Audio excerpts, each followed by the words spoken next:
Okay, YouTube, here's something that does not come up very often, is the resurrecting of an old Ni-Cad battery. In my case, I've got a 14.4 volt Milwaukee caulk gun, which I love.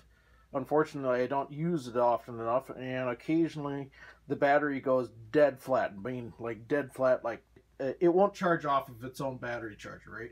So what I do is I take a dumb battery charger, which in this case happens to be spitting out 14 volts, and I hook it up to the positive negative terminals. That's the single, when you look at this, there's 3 terminals. 2 of them are grounds, 1 that are gained together, and 1 of them's positive. Pretty easy to figure out.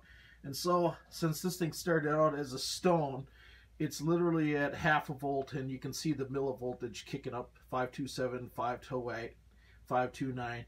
Eventually, when this thing gets up to about 6 volts, I'll be able to take the battery off and stick it onto its own smart charger, and that charger will charge it up the rest of the way. So that's how you resurrect a battery.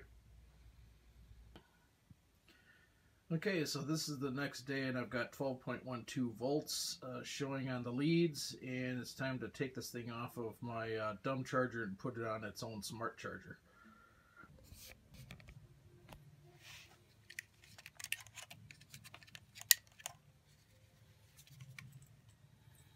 As we're looking at this, positive is on the left and negative is the 2 rights.